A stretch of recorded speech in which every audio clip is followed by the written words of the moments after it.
Drawing a domestic supply and demand curve of a commodity. Understanding the dynamics of supply and demand is fundamental to grasping how markets function. A key tool in visualizing these dynamics is the supply and demand curve. This article will provide a comprehensive guide on drawing a domestic supply and demand curve of a commodity, equipping you with the knowledge to analyze market behavior and predict price fluctuations. Supply and demand curves. Before diving into the process of drawing a domestic supply and demand curve of a commodity, let's define what these curves represent. Demand curve. This curve illustrates the relationship between the price of a commodity and the quantity consumers are willing and able to purchase at that price, ceteris paribus. Generally, as the price of a commodity increases, the quantity demanded decreases, resulting in a downward sloping curve. This inverse relationship is the law of demand. Supply curve. This curve depicts the relationship between the price of a commodity and the quantity producers are willing and able to supply at that price, ceteris paribus. Typically, as the price of a commodity increases, the quantity supplied also increases, resulting in an upward sloping curve. This direct relationship is the law of supply. Steps to drawing a domestic supply and demand curve of a commodity. Here is a step-by-step guide to drawing a domestic supply and demand curve of a commodity. 1. Define the commodity and market. Clearly identify the specific commodity you are analyzing. Define the geographic scope of the market. Are you analyzing the market for apples in the United States, California, or a local grocery store? This is crucial as domestic supply and demand curves focus on a specific country or region. 2. Gather data. Ideally, you would have data on historical prices and quantities demanded and supplied. However, for learning purposes, you can create hypothetical data. Create 2 tables, one for demand and one for supply. Each table should have 2 columns, price and quantity demanded supplied. Example, hypothetical apple market data. 3. Set up the graph. Draw a 2-dimensional graph.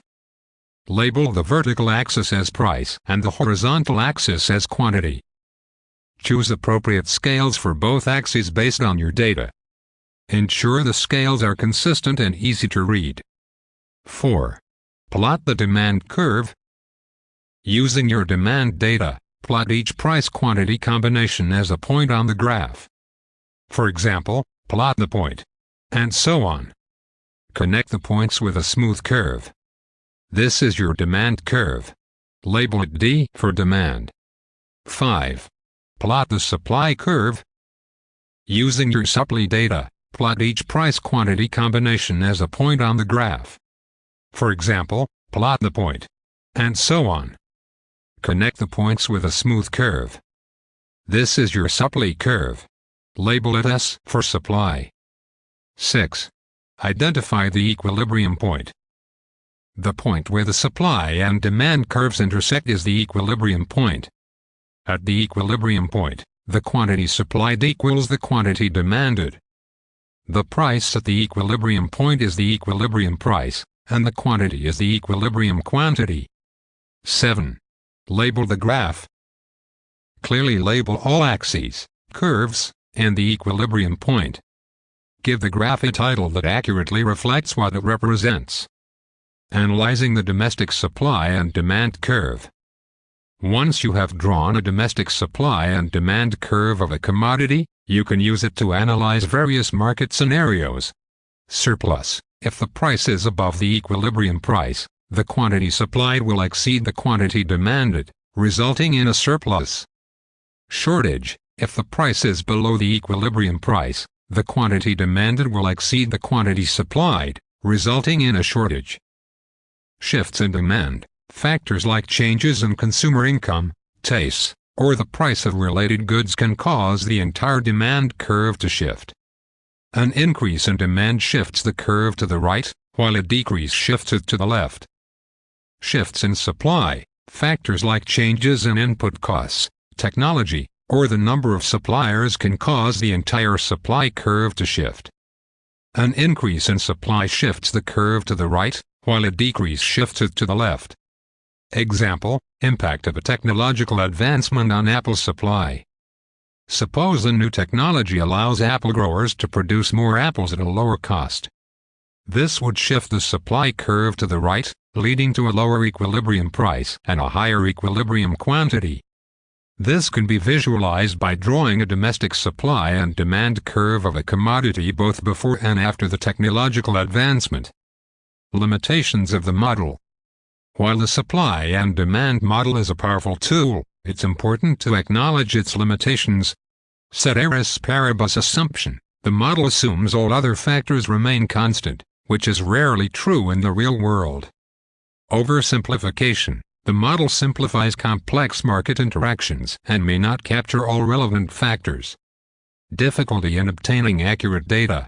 Real-world data on supply and demand can be difficult to obtain and may be subject to measurement errors. Market interventions.